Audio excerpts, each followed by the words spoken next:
லஞ்ச பணம் வாங்குறது இருந்தால் நான் ஏன் சார் என்னோட ஆஃபீஸில் வச்சு வாங்க முடியுமா சார்? வெளியில் கூட யார்கிட்டனா கொடுன்னு சொல்லியிருக்கலாம், யாரைக்கொன்னெலாம் போடுப்பான்னு சொல்லியிருக்கலாம். இது லஞ்ச பணமே இல்லையா சார்? என்கிட்ட வாங்கின பைசாவை திருப்பி கொடுக்குறாரு. இதை வந்து லஞ்ச பணம் அவர் சொல்கிறாரு சார்.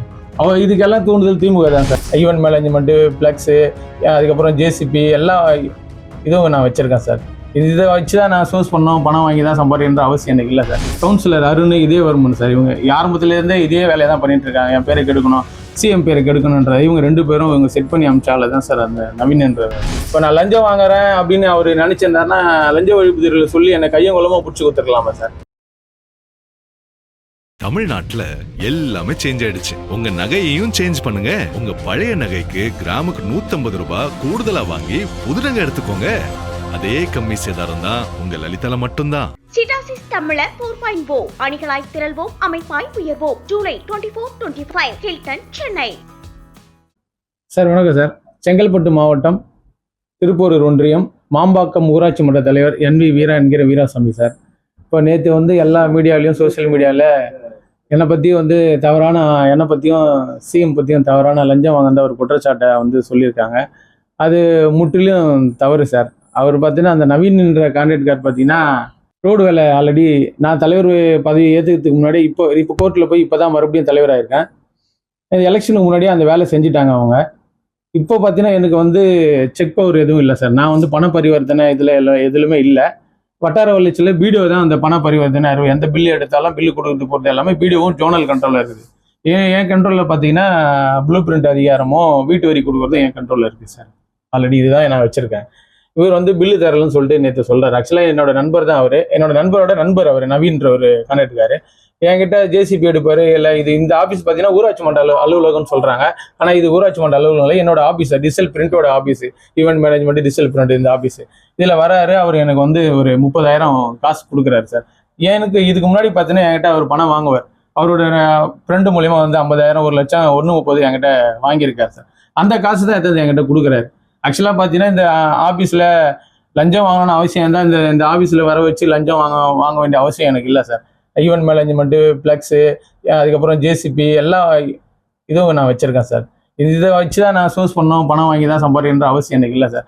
இது என்ன பண்ணுற, தமிழக முதலமைச்சர் பேரை கெடுக்கணும், தமிழக வெற்றி கழகத்தை என்னோட பேரை கெடுக்கணும், என்னை வளர்ச்சி பிடிக்காம இவங்க என்ன பண்ணுறாங்க, இது ஒரு செட் பண்ணி நம்ம கவுன்சிலர் அருண் இதே வருமானு சார். இவங்க ஆரம்பத்துலேருந்தே இதே வேலையை தான் பண்ணிட்டு இருக்காங்க. என் பேரை கெடுக்கணும், சிஎம் பேரை கெடுக்கணுன்ற இவங்க ரெண்டு பேரும் இவங்க செட் பண்ணி அமிச்சால தான் சார் அந்த நவீன் என்ற. என்கிட்ட இப்போ எந்த அதிகாரம் இல்லையே சார். நான் ஒன்றும் பணம் கொடுக்க வேண்டிய அவசியமே இல்லையே. இப்போ பிடிஓ தான் பணம் கொடுக்க போறாரு. செக்கில் அவர் தான் கையெழுத்து போடுறாரு. எல்லாமே அவர்கிட்ட தானே போய் கேட்கணும். அவர் எதாச்சும் வராரு, 30,000 கொடுக்குறாரு. இப்போ யாருன்னா வந்து பார்த்தீங்கன்னா பணத்தை வந்து அக்கௌண்ட்டில் வாங்க முடியுமா சார்? ஜிபேல வாங்க வேண்டிய அவசியம் இல்லை. சொல்லுங்க, பணம் வாங்கணும் அவசியம் தான். ஜிபேல என் அக்கௌண்ட்டில் ஏன் சார் நான் வாங்க போகிறேன்? சொல்லுங்க. அவர் கைமாத்தா வாங்கின காசு கொடுக்குறாரு. அதனால அக்கௌண்ட்ல 50,000 போடுறாரு. 9ஆம் தேதி ஒரு அமௌண்ட்டும் 11ஆம் தேதி ஒரு அமௌண்ட்டும். இப்போ நான் லஞ்சம் வாங்குறேன் அப்படின்னு அவர் நினைச்சிருந்தாருன்னா லஞ்ச ஒழிப்புத்துறையில் சொல்லி என்னை கையும் குளமாக பிடிச்சி கொடுத்துருக்கலாமா சார்? நான் பணம் வாங்கினேன் அப்படின்னு ஆதாரமாக அவங்க பிடிச்சி கொடுத்துருக்கலாமே. அதெல்லாம் செய்யாமல் 2 தவணையாக கடன் இப்போ லஞ்சம்னா ஒரே தவணையாக காசு கொடுத்துட்டு இருக்கலாம்ல சார். வந்து நான் லஞ்சம் கேட்குறேன் 1,30,000 அந்த கான்ட்ராக்ட்கார்ட்ட கேட்டுருக்குன்னு மீடியாலாம் சொல்கிறாங்க. இப்போ அது ஒரே அமௌண்ட்டாக கொடுத்து கூட அவங்க பண்ணிருக்கலாமே. 11ஆம் தேதி ஒன்று கொடுக்குறாரு, 9ஆம் தேதி 50,000 50,000 கொடுத்துட்டு கையில் வந்து 50,000 கொடுக்குறாரு. என்கிட்ட சொல்கிறார் சார், ஒரு வீடியோ கிட்ட சொல்லி நீங்கள் அந்த பணத்தை ரிலீஸ் பண்ண சொல்லுங்கன்னு சொல்கிறாரு. நான் சொல்கிறேன்ப்பா, சக நண்பராக சொல்கிறது தான் சார், நான் சொல்கிறேமான்றேன். கூட என்னோட மனைவி தான் சார் கூட இருந்தாங்க. அவங்களுக்கு எதுவுமே தெரியாது, இது என்ன பணம் ஏது பணமே தெரியாது. நான் அவங்ககிட்ட காசே இல்லைப்பா, கைமாத்தா வாங்கின காசு தானே, லேட்டாக கொடுக்குறேன்னு சொல்லி அவர்கிட்ட நான் சொல்லிட்டு இந்த காசு கொடுக்க சொல்கிறேன். செலவு கூட 10 நிமிஷம் இல்லைப்பா, நீ இந்த கொடுக்குற காசுமான்னு சொல்லி அவர்கிட்ட சொல்கிறேன் சார். இது வேணும் முழுக்க தமிழ்நாடு முதலமைச்சர் பேரை கெடுக்கிறது, தமிழக வெற்றி கழகத்தை பேரை கெடுக்கிறதுக்கோசம் அவதூறு பரப்பணும் திமுகவால் இயற்றப்பட்ட சதி தான் சார். இது வேணும்னே இது பண்ணுறாங்க. இது ஒரு ஆதாரம் எல்லாம் எவிடன்ஸ் இல்லாமல் இதெல்லாம் வேணும்னே பண்ணிட்டு இருக்காங்க சார். ஆமா சார். இப்போ என்கிட்ட அதிகாரம் இல்லை சார். பில்லு இப்போ ஆக்சுவலா வந்து அவர் நான் பணம் வாங்கணும்னு சொல்றாரு. இப்போ நான் பில்லு நான் பாஸ் பண்ணாதான் சார் அவர் பணத்தை என்கிட்ட கொடுக்கணும். பில் பாஸ் அதிகாரம் புள்ள செக் பவர் புள்ள பிடிஓ சொல்ல நான் எப்படி சார் பில்லை பாஸ் பண்ண முடியும்? அவர் பிடிஓ கூட தானே கேட்டு அவர் பில்லை வாங்கிக்கணும். என்கிட்ட சொல்ல வேண்டிய அவசியம் இல்லை. எனக்கு வந்து லஞ்ச பணமும் கொடுக்க வேண்டிய அவசியம் இல்லையா சார்? சொல்லுங்க. இதே உண்மைத்தன்மை தெரியுது. என்கிட்ட பணம் எந்த அதிகாரம் இல்லை சொல்ல பிடிஓ கிட்ட வாங்க வேண்டிய காசை வந்து என்கிட்ட கேட்குறாரு அவரு. நான் சொல்கிறேன்பான்னு சொல்கிறேன், அவ்வளோதான். நான் சொல்கிறேன்பா, பிடிஓ கிட்ட சொல்கிறேன், நல்ல டைப் அவர் கொடுக்க சொல்கிறேன்பா, பில்லை வாங்கிக்கமான்னு சொல்கிறேன். சாதாரண நண்பர்களாக எல்லாம் சொல்கிறது தானே சார். ஒரு தலைவர்ன்ற முறையில் கொடுங்கன்னு சொல்ல போகிறேன், அவ்வளோதான். இதை வந்து அவர் 30,000 கொடுத்துட்டு நான் லஞ்சம் கொடுத்தேன், நான் வாங்கினன்ற மாதிரி வந்து சிஎம் பேருக்கும் தமிழ் வெற்றி கழகத்துக்கும் இதை கெடுதலை அவப்பெயரை நற்பெயரை உண்டாக்கணும்னு அவங்க இதே வருமானம் அருணம் பண்ண வேலை தான் சார் வேணும்னே பண்றாங்க சார். அவரு என்கிட்ட வந்து ஒரு 25 நாளுக்கு முன்னாடி ஒரு கைமாத்தா வாங்குறாரு சார் பணம். அவங்க ஊர்ல ஒரு டெத் ஆகுது. அந்த டெத்துக்கு நான் போக சொல்ல நண்பர் அவர் தெரியும், நவீன் தெரியும், கைமாத்தா காசு வாங்குறாரு. 1.5 லட்சம் வாங்குறாரு. 50,000 கொடுக்குறாரு. 9ஆம் தேதி ஒரு 50,000 ஜிபேல அனுப்புறாரு. என்னோட ஓன் ஜிபேல அனுப்புறாரு. 11ஆம் தேதி அனுப்புறாரு. கையில வந்து ஒரு 30,000 கொடுக்குறாரு சார் அவர். இந்த கஷ்டம் கட்டி இதை வந்து இவங்க ஒரு டூப்ளிகேட்டா எடுத்து வீடியோல போட்டு லஞ்சம் தலைவர் கேட்டாரு, முறைகேடா பணம் கேட்டாரு அப்படின்னு சொல்லி இதை போட்டிருக்காங்க சார். நான் பணம் வாங்கினேன் சார். நான் தான் சார் அவர் வர சொன்னேன். லஞ்ச பணம் வாங்குறது இருந்தா நான் ஏன் சார் என்னோட ஆபீஸ்ல வச்சு வாங்க முடியுமா சார்? வெளியில கூட யாருக்கிட்டனா கொடுன்னு சொல்லியிருக்கலாம், யாரை கொண்டலாம் போடுப்பான்னு சொல்லியிருக்கலாம். இது லஞ்ச பணமே இல்லையா சார்? என்கிட்ட வாங்கின பைசாவை திருப்பி கொடுக்குறாரு.